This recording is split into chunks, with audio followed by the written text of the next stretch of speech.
بسم اللہ الرحمن الرحیم، السلام علیکم۔ 10th مطالعہ پاکستان کا ہم الحمدللہ آپ کے ساتھ کنٹینٹ شیئر کر رہے ہیں، جس میں ہم نے پہلے 4 چیپٹر کا کنٹینٹ آپ کے ساتھ شیئر کر دیا ہوا ہے ود ایکسرسائز ود ریڈنگ، جتنے بھی امپورٹنٹ کویشچن ہیں اس کا سارا جو ہے نا آپ کے ساتھ کنٹینٹ شیئر کیا ہے۔ اب آج ہم پاکستان اور بین الاقوامی امور چیپٹر نمبر 5 آپ کے ساتھ شیئر کریں گے۔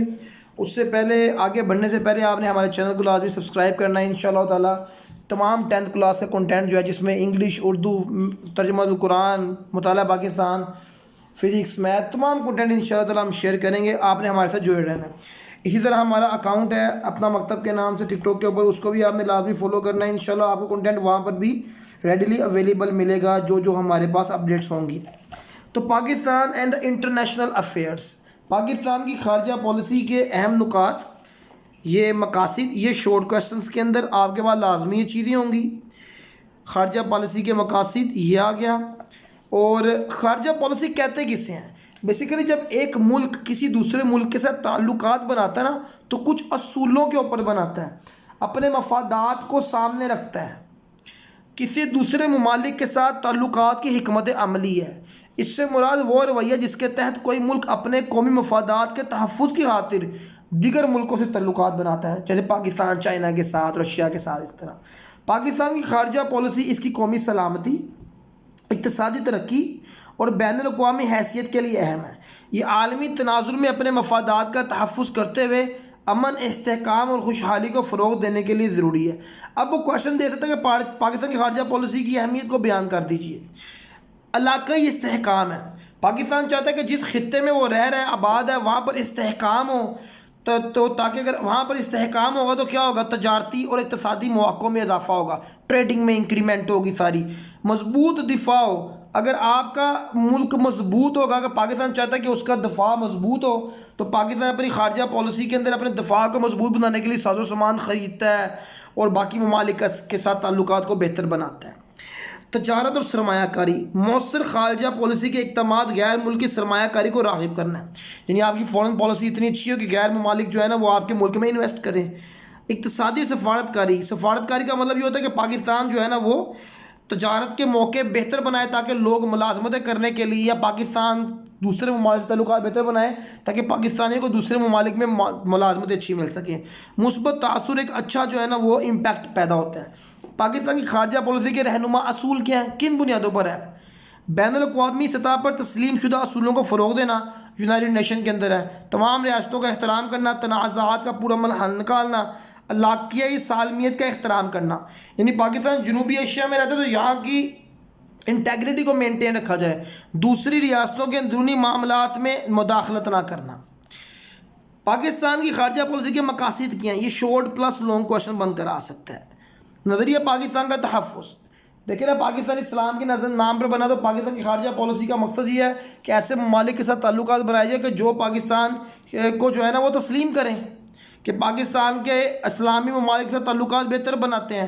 قومی تحفظ اور سلامتی، پاکستان کی خارجہ پالیسی کا بنیادی مقصد یہ ہے کہ سلامتی اور ملک کی قومی مفادات کا تقاضا یہ ہے کہ پاکستان کے اقتدار اعلیٰ اور جغرافیائی اور نظریاتی حدود کا تحفظ کیا جائے، یعنی پاکستان کی جو باؤنڈری ہے نا اس کا تحفظ کیا جائے اور کوئی دوسرا پاکستان کی طرف انگلی نہ اٹھائے۔ تو پاکستان کی خارجہ پالیسی کا یہ بھی مقصد ہے۔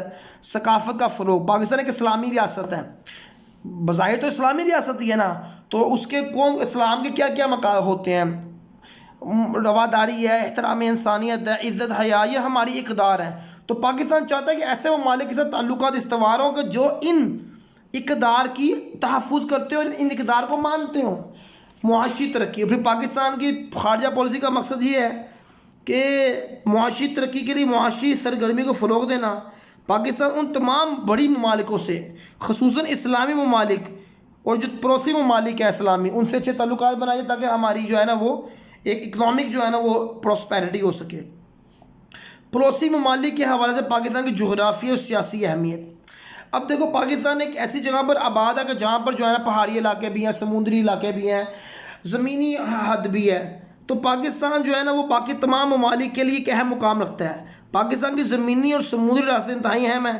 اس کی زمینی سرحدیں بھارت، چین، افغانستان سے جڑتی ہیں۔ پاکستان کی ساحلی پٹی اہم سمندری راستوں اور سمندری تجارت رسائی فراہم کرتی ہے۔ اس کے علاوہ پاکستان کا زمینی سرحد جنوبی ایشیائی مشرقی وسطیٰ کے ممالک کے درمیان ایک پل کا کام کرتی ہے، یعنی پاکستان اس جگہ پر واقع ہے جہاں پر خطے کے تمام ممالک کے درمیان ایک جو ہے نا وہ رابطے کا ذریعہ بنتا ہے۔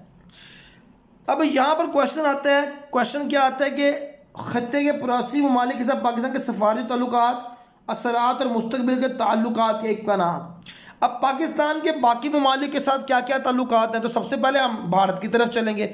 یہ بھی شارٹ لانگ کوشچن بن کر آتے ہوتے ہیں کہ پاکستان اور بھارت کے درمیان ہمیشہ تعلقات جو ہے نا وہ ایک تنازعات ہی رہی ہے۔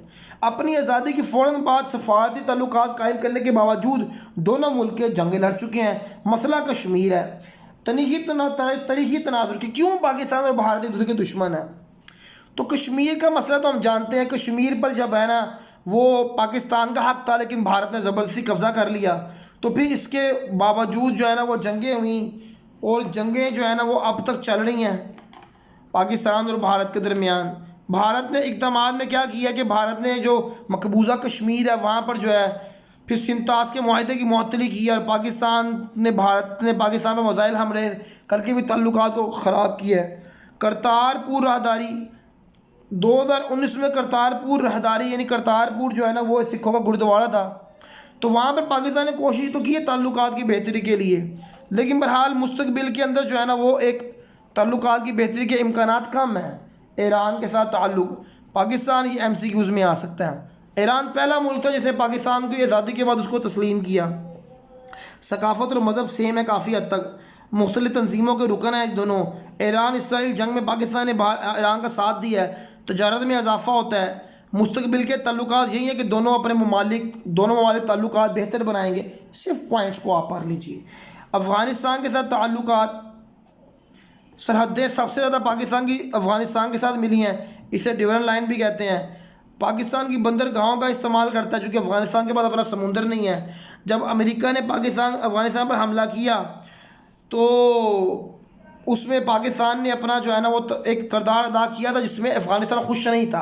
افغانستان یہ سمجھتا رہا کہ پاکستان نے دہشت گردی کو فروغ دی ہے، اور پاکستان یہ سمجھتا ہے کہ دہشت گردی کو افغانستان فروغ دیتا ہے، لہذا تعلقات کشیدہ ہی رہے ہیں۔ مستقبل کے اندر امید تو ہے لیکن بہرحال تعلقات زیادہ بہتر ہونے کی کوئی واضح کوئی ہمیں نظر نہیں آ رہی۔ چین کے ساتھ کہتے ہیں جی ہمارا دوست ہے۔ پاکستان اور چین کے درمیان مضبوط اور پائیدار سفارتی تعلقات ہیں۔ 1949 میں قیام پاکستان کے بعد پاکستان نے آزاد ریاست تسلیم کیا، دونوں کی اتنی ریاست ملتی ہیں۔ پاکستان بھارتی جنگوں میں چین نے ہمیشہ پاکستان کا ساتھ دیا ہے۔ عالمی سطح پر جب بھی مشکلات آئی ہیں چین نے پاکستان کا ساتھ دیا ہے۔ پاکستان کی قومی تعمیر میں بھی چین کا ساتھ ہے، جس میں ٹینک سازی ہو گئی، جہاز کی جو صنعت ہے، ایئر کرافٹ وغیرہ، اس میں پاکستان پاکستان کو ساتھ ہے۔ پھر CPEC China Pakistan economic corridor, اس میں چائنا نے $40 بلین جو ہے انویسٹمنٹ کی، جس سے یہ علاقہ جو ہے چین کے علاقے سنگیانگ سے پاکستان کی گوادر بندرگاہ تک تیل ہوگا، تجارت ساری۔ اس کے بعد نیکسٹ پوائنٹ ہے مستقبل کے تعلقات کے امکانات۔ اب پاکستان کا جو چائنا کے ساتھ تعلقات ہے وہ تو نظر آ رہا ہے کہ دونوں کو ایک میوچول جو ہے نا بینیفٹ ہے۔ پاکستان کی معیشت پر اس کے مثبت اثرات کی توقع ہے۔ مستقبل کی ضرورت کے پیش نظر سی پیک کے تحت توانائی، سڑکیں وغیرہ یہ سارے شعبوں کو ترقی ملے گی، تو ظاہر سی بات ہے پاکستان میں روزگار آئے گا۔ اب ہمارے پاس یہ ٹاپک ہے، اس ٹاپک کو ہم نے لازمی تیار کرنا ہے۔ اقوام متحدہ والا لانگ کویشچن پلس شارٹ کافی زیادہ آ سکتے ہیں۔ پہلی جنگ عظیم کے خاتمے کے بعد نا ایک انجمن قائم کی گئی تھی، لیگ آف نیشنز، لیکن دوسرے جنگ عظیم کے بعد کی وجہ سے یہ ادارہ ختم ہو گیا، کیونکہ اس کا مقصد یہ تھا کہ جنگ نہیں ہونی چاہیے، لیکن سیکنڈ ورلڈ وار بھی ہو گئی۔ اب دنیا بھر کے تمام انسانی برادری نے جنگوں کی روک تھام کے لیے ایک ادارہ بنایا یونائٹڈ نیشن کے نام سے۔ امریکہ کے شہر سان فرانسسکو کے اندر اس کی منعقد ہوئی تقریب، اور یہ 50 ریاستوں کے نمائندے نے شروع کیا۔ اس کے بعد اب یہ جو ہے نا دنیا کے تمام ممالک آلموسٹ اس کے رکن ہیں۔ اس کی اہمیت کیا ہے، یہ 3 پوائنٹ آپ نے لازمی تیار کرنا ہے شارٹ کویشچن کے اندر۔ اب ہم نے نا جو کویشچن تیار کرنا ہے نا وہ اداروں کے حوالے سے ہے کہ اس کے کتنے ادارے ہیں۔ چاہے آپ لوگ پوائنٹ تیار کر لیجئے۔ صنفی مساوات کو فروغ دینا، تخفیف اسلحہ، دہشت گردی کو ختم کرنے میں اپنا کردار ادا کرنا، بین الاقوامی قوانین کی پاسداری کے لیے اپنا کردار ادا کرنا۔ اس کے اداروں کے نام یہ ہیں۔ آپ نے 1 پوائنٹ، جنرل اسمبلی اس کا مین ادارہ ہے، تمام رکن ممالک اس کے رکن ہوتے ہیں، تمام ممالک۔ اس کا کام کیا ہوتا ہے، شارٹ کویشچن میں یہ آ سکتا ہے۔ سلامتی کونسل کے 10 ارکان کا منتخب کرنا، سیکرٹری جنرل اور دیگر اعلیٰ عہدیداروں کو چننا، بجٹ کی منظوری دینا، دنیا میں قیام امن کے لیے اقدامات کرنا، کوئی 4 پوائنٹ کر لی۔ دوسرا ادارہ ہے سلامتی کونسل کی کل ارکان کی تعداد 15، ان میں سے 5 مستقل ہیں، یہ ہے، ان کو مین سپر پاورز بھی کہہ سکتے ہیں۔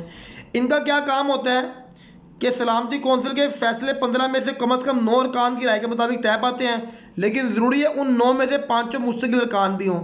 ویٹو والا شور کویسچن آ سکتا ہے، اگر کوئی ایک ملک بھی جو ان 5 ملکوں میں ہے کسی ایک فیصلے کے بارے میں رائے دے دے، اس کو ویٹو کا نام دیا جاتا ہے، وہ ختم ہو جاتی ہے۔ تولیتی کونسل اس ادارے کو دوسرے جنگ عظیم کے بعد جو تباہ حال قومیں تھیں ان کو بہتر کرنے کے لیے۔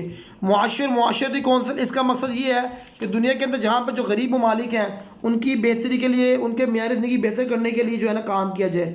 انٹرنیشنل کورٹ آف جسٹس، اس کے ججوں کی تعداد جو ہے 15 9 سال کے لیے منتخب ہوتے ہیں، اور ریاستوں کے درمیان یعنی 2 ملکوں کے درمیان کوئی مسئلہ ہے وہ حل کرا دینا، کوئی بین الاقوامی قوانین کی تشریح کرنی ہے وہ کر دینا سارا۔ سیکریٹریٹ جو ہے نا وہ اس کا ایک ہوتا ہے، اس کا کام کیا ہوتا ہے کہ جی جتنے بھی کاغذات معلومات ہیں، جتنے بھی ادارے ہیں ان کے درمیان ایک جو ہے نا وہ ایک کمیونیکیشن کا جو ہے نا وہ رول پلے کرنا۔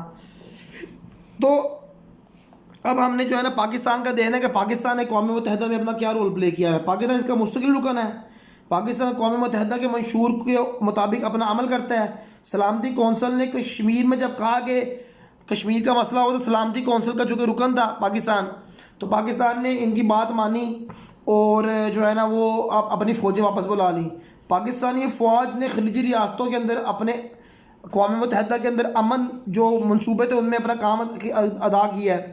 پاکستانی فوج نے امن کے کردار کے لیے اپنا رول پلے کیا ہے۔ پاکستان سلامتی کونسل کی غیر مستقل رکن کا حیثیت بھی ہے۔ پاکستان نے ہمیشہ دنیا میں ہونے والے جتنے بھی ممالک تھے ان کے خلاف ظلم کو جو ہے نا وہ ختم کرنے کے لیے اپنی تجاویز پیش کی ہیں۔